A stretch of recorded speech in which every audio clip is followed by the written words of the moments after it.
Shed science, sports science from my shed. How do Force fans? Extra science for you. So as promised on Tuesday, I thought I'd follow up Tuesday's video a little bit and give you a little bit more insight into what the hell I was talking about when it comes to off-season training. Now, some of you may have watched it and gone, still seems a bit sport orientated to me, so I'm going to bring it down to a normal level and try and disseminate it across a general training level and try and give you an idea of why I think that a lot of people should go through some kind of off-season at some point. Now, the term off-season is probably confusing and making it a bit more sporty. Really, what it is a period of reset, rebuild, and reevaluation of your training, what you're currently doing and whether it's actually working.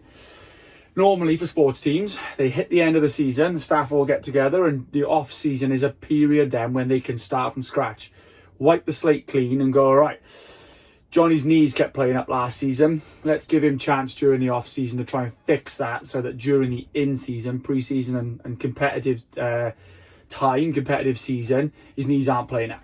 Okay, so everyone can have an off season. Okay, it doesn't have to be in the summer, it doesn't have to be typically when other sports do. It can be whenever you feel you need that time period of reset, but typically it's following a big event. So if you're a keen runner, you've got an event booked in the future, or you like doing a certain event, you might think, do you know what, after the next half marathon or after the London Marathon, I'm going to take a month off and then I'm going to start again looking at a distance in the future. That would be your off season. Okay.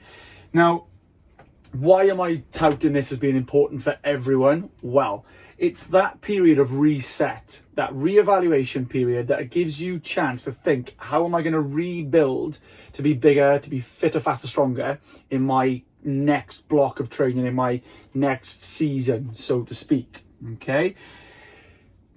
The major importance of an off season, though, is it gives you the solid foundations to develop a stronger platform for performance improvements later on down the line.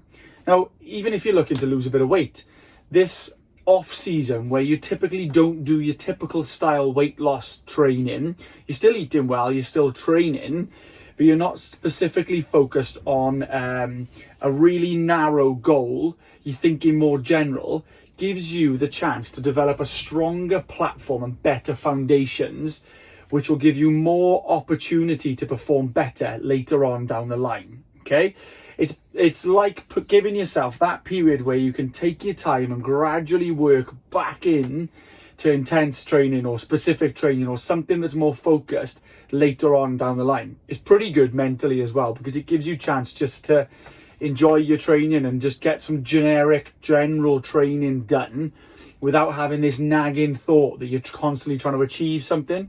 You can do something quite generic that's just basic and enjoyable. Okay. The other side of it is, if you are an athlete or if you are looking to perform at something, it's a key part to develop some real resilience, some physical resilience. And it's been hugely linked to the, I always confuse these words up, to injury risk reduction. Okay, so within team sports, there's a massive connection between a general preparation phase and a general what we call off-season phase, and the link it has between the training that is done in that phase and injury risk reduction later on down the line. Okay.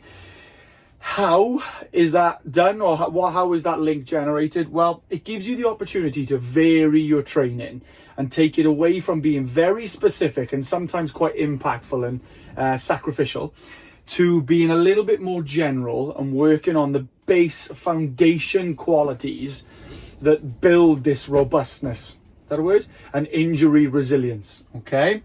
Essentially, you see performance, whether it's weight loss, whether it's team sport, whether it's endurance run, any kind of focused performance is very often focused and depends very highly on your top level output, what you're physically capable of at a high level. What is the most you can physically do? Very often when you're looking to achieve a goal, it always comes back to what are you capable of at 100% output? What's the total amount you're capable of? What's the highest amount you're capable of to achieve that goal? Well, during your general phase, during your off-season phase, you build the foundations and you thicken the foundations that allow that peak to be higher. But also you go through what I call a tolerance accumulation phase, and you put the body through some physical stimulus, through some physical stress that accumulates its ability to cope and tolerate with workload. Okay? So your off-season, your general preparation phase is where you develop the broad tolerance for movement and the broad tolerance for stress that is going to be put on you later on down the line in season. Does that make sense? Let's use an example. Okay, so within team sports, you need to be able to be agile, you need to be fast, you need to repeat sprints, and a lot of your performance is predicated on how well you can perform at a maximum level. Can you sprint fast? Can you sprint often? Can you perform technical tasks at a high level consistently? Can you run at a high level on and off, repeating that ability very quickly and at high amounts and very often? Well, yeah, that's great. But if you don't have the underlying aerobic tolerance, the underlying speed and the underlying anaerobic tolerances to produce those sport-specific or task-specific movements, you're leaving yourself at a greater risk of suboptimal performance, but also at a greater risk of injury, because your body doesn't have the tolerance to keep performing these tasks at the levels you're asking them to perform. Okay, so where do you build the tolerance? Well, in your off season, or you build the foundations for that tolerance in your off season period or in your general preparation period. Okay, so you're starting to see now why the off season or the general preparation phase is so important for performance later on down the line. Well, how do you go about generating that tolerance, and how do you go about generating and building that foundation and thickening the foundations you've got, the physical foundations you've got ready for performance? Well, be general, okay?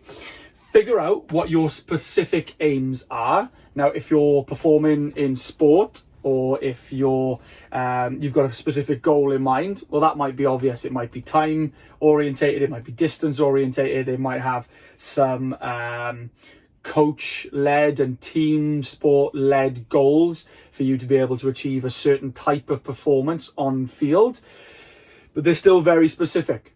What qualities do those specific goals call on? And we talked about in the last video, we used these triangles in the last video. Let's put a snapshot in there, shall we?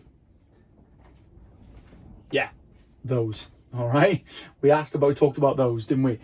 Well, they're all quite specific at the top, but what physical qualities do they call on? So let's use an example. In team sports, football, rugby, field-based sports, they want you to be quick, they want you to repeat that speed, and they want you to be agile.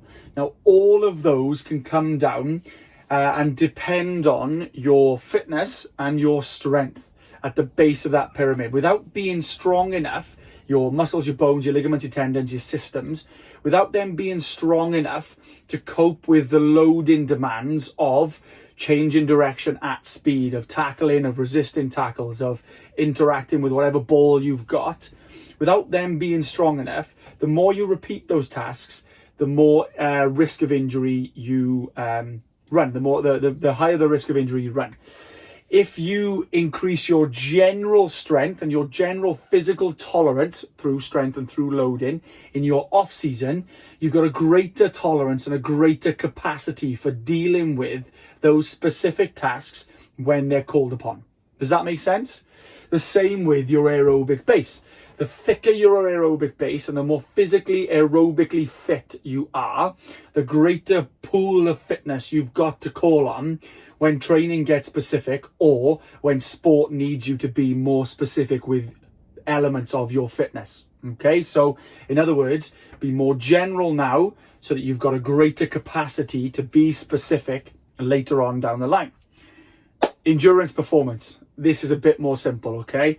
You need to be fit. You need to be able to hold a running speed for a long period of time over a set distance. Well, again, if that physical performance is right up there with the tolerance for what your systems can take, well, then you're running the risk of injury through constantly trying to achieve those 100%, those top end outputs through your training and then on performance day. The greater your aerobic fitness is now, the greater the pool you've got for just being able to go out there and slog the distance out, the less demanding and the less impactful and the less stressful it's going to be when it comes time to picking up the speed later on down the line. Also, if you're a bit stronger during your general phase, when it comes time to picking up that speed and the step-by-step becomes more impactful on your ligamentous, your skeletal and your muscular system, by requiring more effort from those systems per step, the stronger you are now, not only the greater capacity they've got for force production per step, but they'll also be more well versed with coping with that kind of stimulus and that kind of stress later on down the line. Okay, so basically be as general as you can during your preparation phase and treat it as a preparation phase. Prepare yourself for an intense in season, and you'll have a lower risk of injury, but you'll also have a more stable, more a better platform. What words have I used? A stronger platform for development in your in season. Okay, now I understand some of the terminology I've used could be quite confusing then, but if you're liking the sound of this and thinking, yeah, do you know what, that might actually help me, I could do with a general phase, drop me a message, right, and just say, look, Jack, this is what I'm aiming for, this is what I want to do, where do I start? Okay, because the general phase of training is pretty much where you want to start. You don't want to start on the third floor. You want to get in at the bottom floor, go past the receptionist, into the elevator or stairs, and start climbing that staircase towards your specific goal at the top. All right, so if this is ringing some alarm bells or making you think, yeah, this sounds about right for me, but you're still quite unsure of the terminology I'm using or unsure what I'm getting at, drop me a message or stick it on the Facebook page.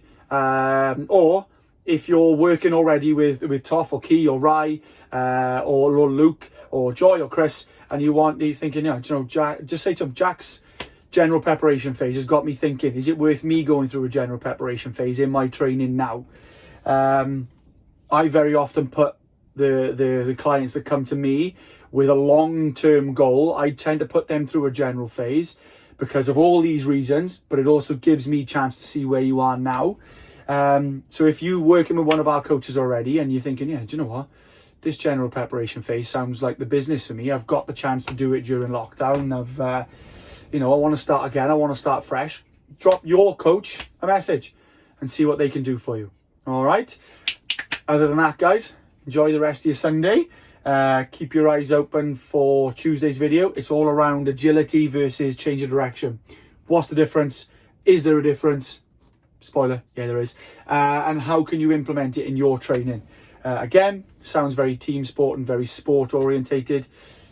It won't be, I promise. Right, see you later, guys. See you soon. Shed Science, sports science from my shed.